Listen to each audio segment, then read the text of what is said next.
This podcast is brought to you by the Washington State Department of Health. As we continue to listen, learn, and grow, we are amplifying Black voices and perspectives in an effort to start a new COVID-19 vaccine conversation. We're sharing stories intended to help us navigate this unprecedented time together and to co-create solutions in support of the Black community. Hear these stories at weconsiderwa.org. Wenatchee is gorgeous in the spring with its lush green rolling hills, abundant wildflowers everywhere, and the views of the Columbia River. The local food scene offers an abundant selection of authentic international cuisines featuring the unique farm-fresh ingredients of the region. Wenatchee is also home to award-winning wines, handcrafted hard ciders, and a talented handful of local brewers producing fine craft beers. Visit Wenatchee, the heart of Washington State. Hey, this is BJ. Thanks for listening to our show's podcast. If you're a fan of all things geeky, you should check out my other podcast, BJ Shea's Geek Nation. We have new episodes every day, and you can check it out at bjgeeknation.com. Your home is going into foreclosure and you feel like a financial wreck. You don't know where to turn for accurate information. I'm bankruptcy attorney Travis Gagne. Let's talk about some legal options. If we work quickly, we can propose a plan to save your home, modify the loan, or in many cases even eliminate your second mortgage. The consultation is free. I've helped hundreds of people just like you make informed decisions about whether to save their home or exit it on a reasonable, organized timeline. The chapter you choose sets the tone for the next chapter of your life. Please contact me today at choosetherightchapter.com. That's choosetherightchapter.com.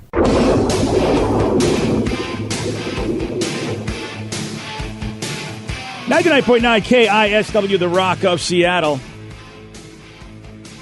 Got to talk about this dude that posted on Reddit about his girlfriend.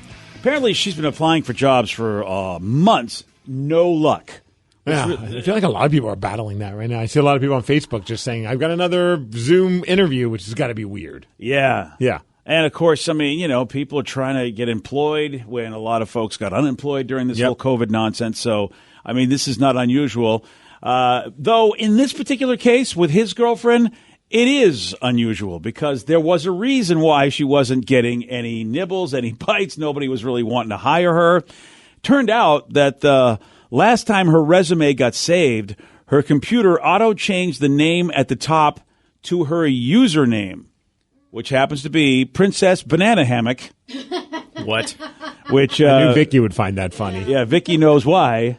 Aw, it's a Phoebe reference. Princess Consuela Banana Hammock. Yes, that's exactly Friends? it. Yeah. Friends. Okay. Definitely from Friends. And if you... Was that her? That's her username? That's her... That's look, funny. Look, listen, what, Dong Lover 69? Is that what it is? Yeah, but that was when I was immature. I was in my 30s when I had that. Yeah, of course. Cut me some slack. I've grown up. I have a kid now. Yeah. So, is it just 69 nice? It's just Dong Lover 420. Oh, right. Yeah. You've grown. That's right. I don't know if I should say you've grown. Your name is that. Yeah, if you don't know the Friends reference, here's the episode, and this is the scene where Phoebe tells her new husband that she's actually changed her name to Princess Consuela Banana Hammock. Well, I'm no longer Phoebe Buffet. That's great. You changed your name? Yes, I did. Princess Consuela Banana Hammock. All right, then I'm going to change my name. Right. Okay, what are you going to change it to? Crap Bag. Mike Crap Bag? No, Mike. No, just Crap Bag. First name Crap, last name Bag. That's Paul Rudd. It is Paul Rudd, Okay. yeah. Oh, wow. I was wondering, because the voice sounded very familiar. Yeah, right? Oh, look at Paul Rudd showing up on Friends. Yeah, he ended up marrying Phoebe, and they were really cute together. Wow. Is that the first time we really all saw Paul Rudd, I wonder? I don't think because that's Friends is... Clueless, but I don't know if that was before or after that. No, I think Clueless was first. Because Paul Rudd didn't show up until like the last seasons. Then Clueless was the first time you saw him. Yep. Oh, wow. And I totally forgot that he was in Clueless. Every time I think about Paul Rudd, I think about that time I was fortunate enough to go to Los Angeles to do interviews with everyone that was a star of Anchorman. Before Anchorman was released, they did like a big screening, got to interview Will Ferrell, Christina Applegate, Champ Kind, David Koechner. How cool is that? The first Anchorman movie, nobody knew at the time it was going to be what it was going to be. It was so great, dude. It was such an incredible experience, but I will never forget walking in, because you go into different hotel rooms, that's how they set up these interviews. So each room is a different celebrity, and you get to do like a 10-minute interview, and it's awesome. Will Ferrell was super nice, one of the nicest people I ever met. He made it a point to make sure I was happy and accommodated to, offered me water, which was kind of funny because that's typically what the handlers would do, not not the celebrity. Yeah. But when I went in to interview Paul Rudd, I just walk in and instantly all I thought was, ladies love Paul Rudd. He had two of the hottest women just sitting on a couch while he's doing the interviews. I don't know who they were, if they were like PR people or if like what his relationship status was at the time. But they were just like there staring at him with loving eyes. And I'm like, Paul Rudd is the best. Yeah, I'll never forget that. That's a pretty good. That's a maneuver right there. And I don't know if it was just like his thing, like I was like a weird like flex that he wanted to put out there, like I'm the ladies' man, and he just had two hot chicks like just there to watch him be interviewed. But it was awesome. Could have been his way of going, I want this interview to go well. Let me make sure. The majority of people coming to these interviews must be, dudes. So let me throw a couple of women in here so you'll think I'm a great guy. Yeah, it brings up his status. Well, Will Ferrell didn't have that. He just had water. Yeah. Was it sexy water? It was room temperature water. And of all the people you interview, you remember two people. You remember Will Ferrell for being a nice person, and Paul Rudd for having, No, I remember 3, BJ. And I remember Christina Applegate not being very nice. Oh, really? Super nice when the microphones are on. Not so friendly when they're off. Oh, not like a mean person, but just not friendly. Because you walk into each room and everyone in that cast were like so nice. Adam McKay, the director as well, they were like above and beyond friendly. So then you go into hers and you're feeling that mojo, and you walk in, you're like, hey, it's nice to see you. Hey. And you're like, oh, okay, this is going to be one of those interviews. Yeah. Boy, you wonder, everybody gets to have a bad day. Yeah. But still. I still hate her for it, though. Yeah, I'm with you on that. Kidding. Well, I had the same experience when we had the Star Trek movie people in, and one of the guys was our buddy, because we had made friends with him, and still it didn't matter. He was our buddy. The woman that came in with him was not friends with us. She just did not seem to like us. What was her name? I can't even remember. I can't remember her name either. She was not into. She was Alice Eve. Yeah, Alice Eve. Oh, yeah, that was when I showed her the picture I drew of her of bacon, and she did not like that. That's why she didn't like us. Rev drew her as bacon. She might be vegan for all we know. So was that so you think that was the reason why she didn't like us? 100%. It's the Rev's fault. All right, I'll go take with the that. blame on that one, the way she looked at me after I was showing that to her. Yeah, everyone else was super cool about it. A lot of people, they mostly had a good reaction to Rev drawing people as bacon. We'd have people come in studio and Rev would go, "Oh, I'm going to do bacon drawings of them."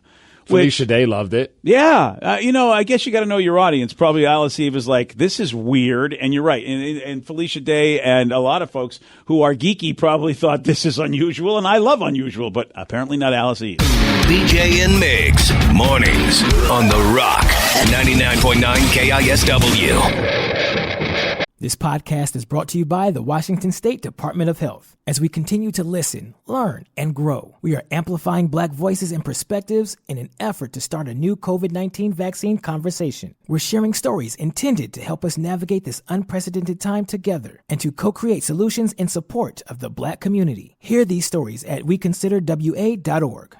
Wenatchee is gorgeous in the spring with its lush green rolling hills, abundant wildflowers everywhere, and the views of the Columbia River. The local food scene offers an abundant selection of authentic international cuisines featuring the unique farm-fresh ingredients of the region. Wenatchee is also home to award-winning wines, handcrafted hard ciders, and a talented handful of local brewers producing fine craft beers.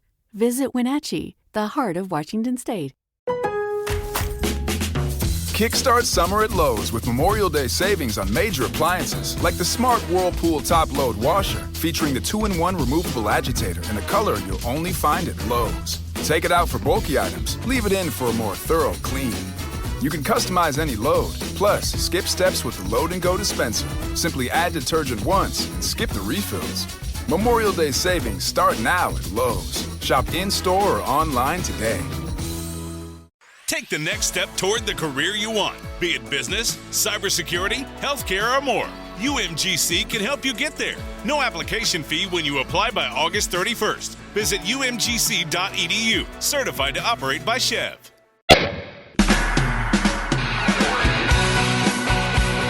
99.9 KISW, the Rock of Seattle.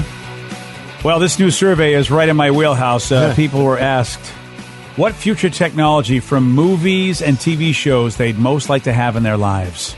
The Rocky robot from Rocky IV, right? That's that's in the top 6 of this, yeah. You're on the right track, Steve. There are some artificial companions that people would like to have, but Rocky's robot, not the one. Yeah, Sorry, I didn't buddy. think that was going to make the list. Yeah. Well, I will tell you, number one is from the MCU. That should give a little bit of a clue. Not a big clue, but a little bit of a clue to Vicky and Rev. How about the Infinity Gauntlet? Yeah, that's what everybody wants, the Infinity Gauntlet, because people want to be able to snap their fingers and get rid of half the population. I do. I was going to say, there's probably a good number of people that do want to do that. If you read social media, there are some angry people out there. Yeah. We work with one of them. Yeah, we do. Ooh, Captain America's shield. Dude, Captain America's shield. I don't know how futuristic that really is, but it's pretty badass. Yeah. What would you do with that, Steve? Throw it at people.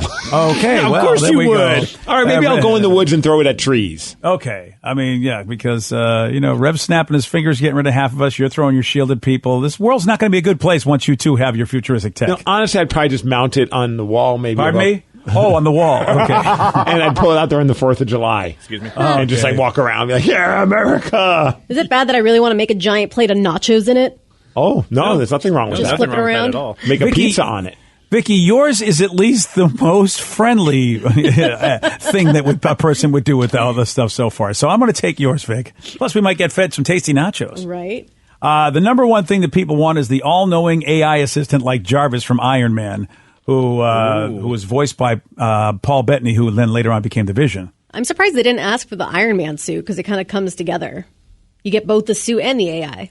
I'm thinking that maybe people, as I look down this list, people are probably thinking about stuff they feel like can happen. Kind of practical. Yeah. As futuristic as it is, but it's like, yeah, I could see, all right, I'm not going to get a suit that I can fly around in. Yeah. Though I would love to see Vicky in an Iron Man suit because it would be like mini Iron Man. Yes, that'd be so great. That would be pretty Mini awesome. Man. Yeah. I would crash into everything. I'm not coordinated. That would be bad. Oh, that would even be funnier. Just see mini Iron Man just slamming into stuff. That would be great. She'd probably just throw it in the closet because you couldn't figure out how to get off the ground. Right. All right. It's like, screw it. I'm just going to hang clothes on it. Right. The number two thing, two of these things on this list of the top 6 things that people said they wanted from futuristic tech from movies and TV are from Back to the Future 2.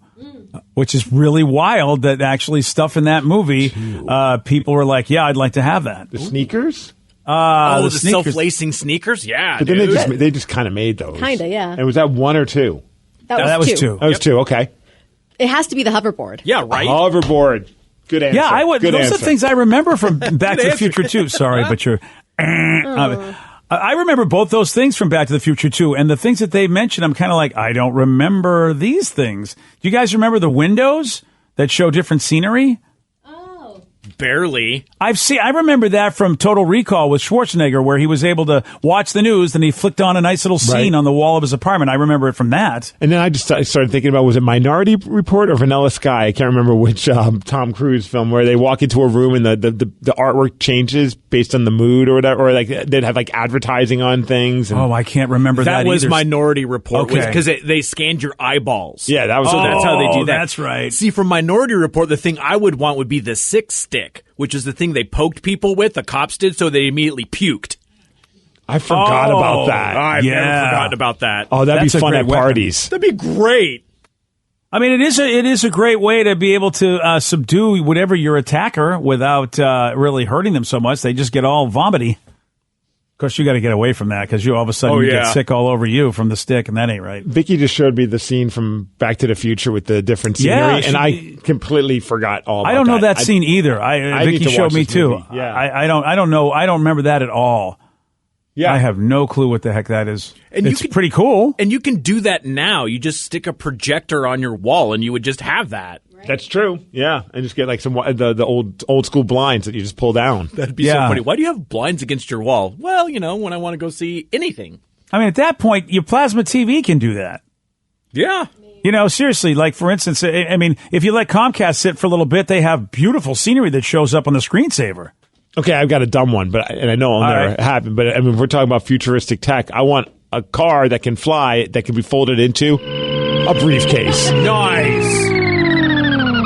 Steve, you must be like Nostradamus. As a matter of fact, one of the things on this list, not the car that turns into a briefcase, but there is something from the Jetsons that is on this list. Rosie.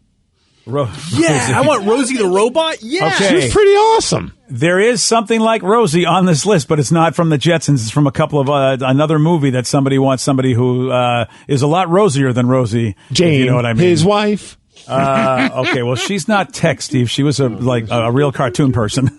A real cartoon person. But I'm not lying to you. Jane, his wife, I would definitely be like, okay, George, you're a lucky man to go home to Jane, his wife. I'm guessing the robots from Westworld.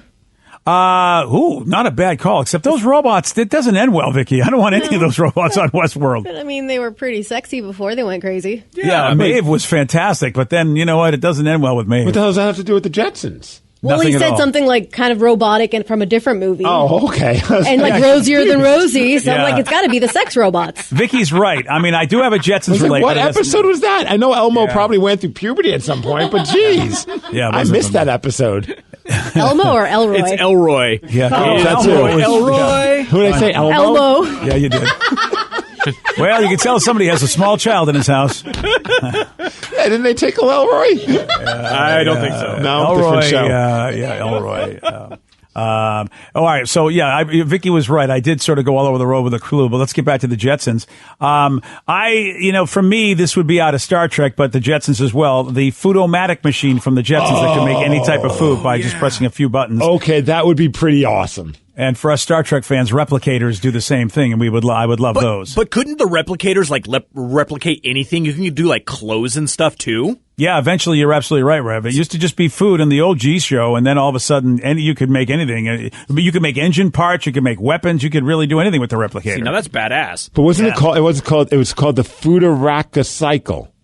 I think in the Jetsons. If I remember. It wasn't the Foodomatic? I think it was called the Foodaraka cycle. Yeah, you know something? I have no clue because I can't remember. A touch of the button, it makes and disposes any meal that a person wants. How did you know that? Nice. Yeah, the Foodaraka cycle. Wow.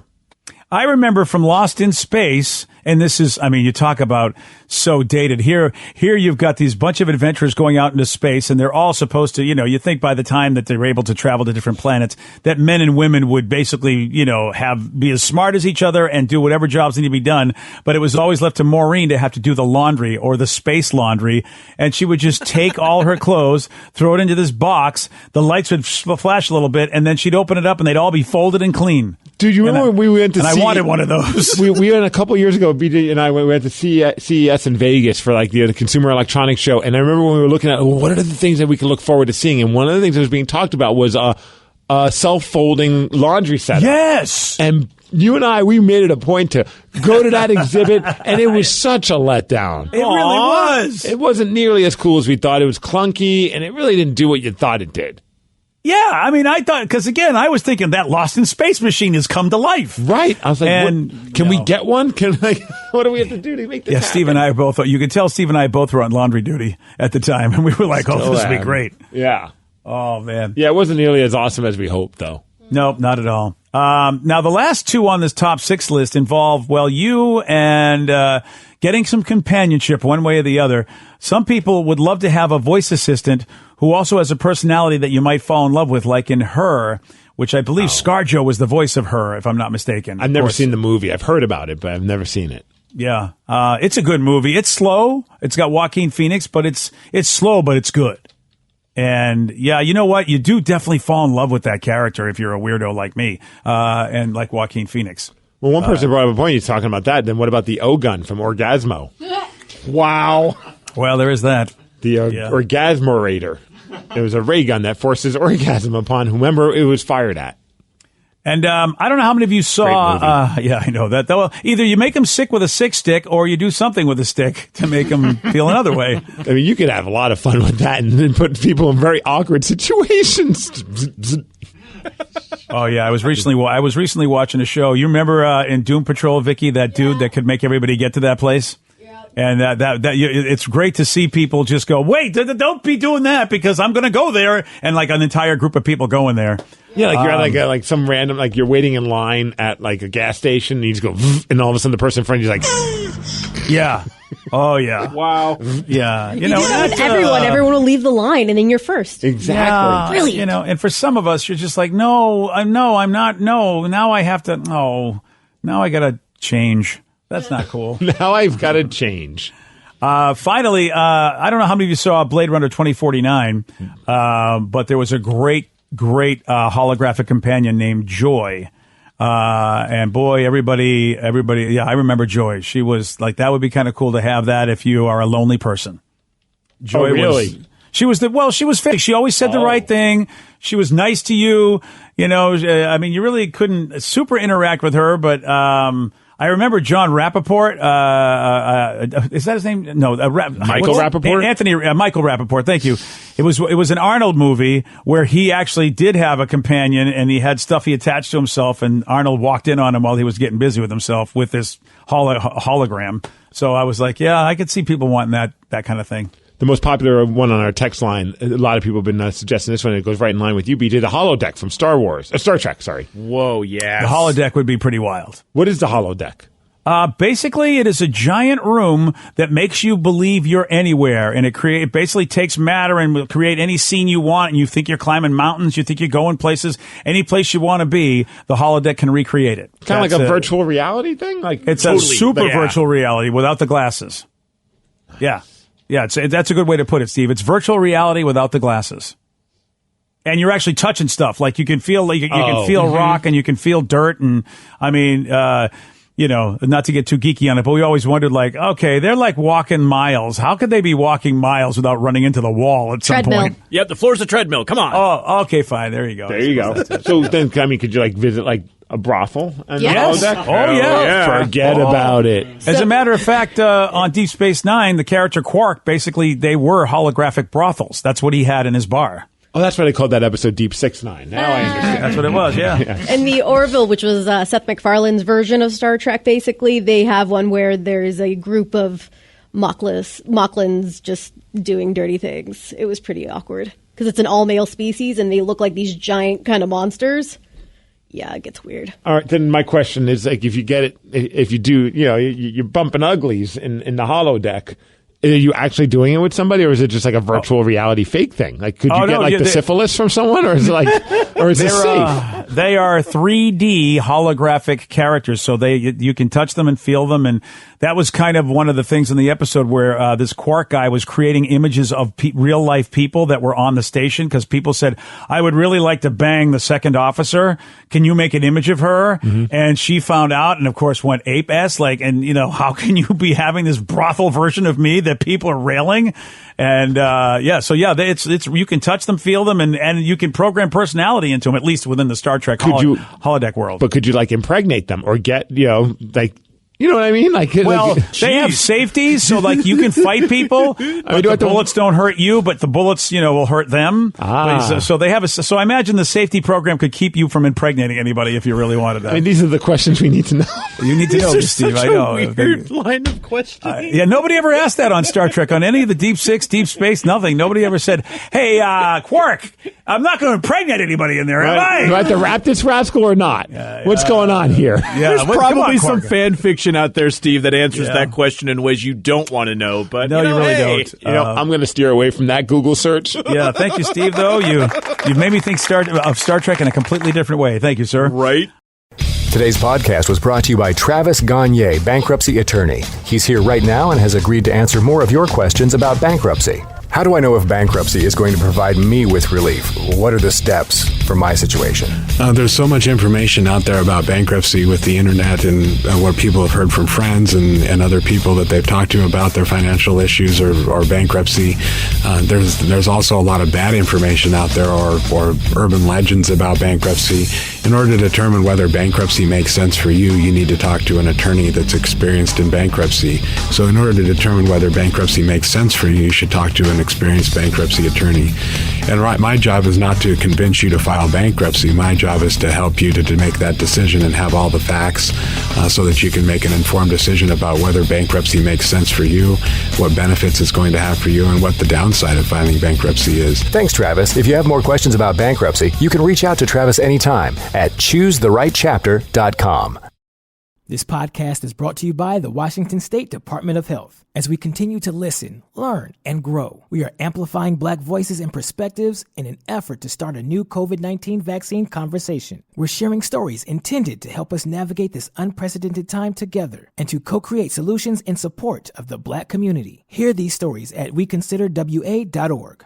Wenatchee is gorgeous in the spring with its lush green rolling hills, abundant wildflowers everywhere, and the views of the Columbia River. The local food scene offers an abundant selection of authentic international cuisines featuring the unique farm-fresh ingredients of the region. Wenatchee is also home to award-winning wines, handcrafted hard ciders, and a talented handful of local brewers producing fine craft beers.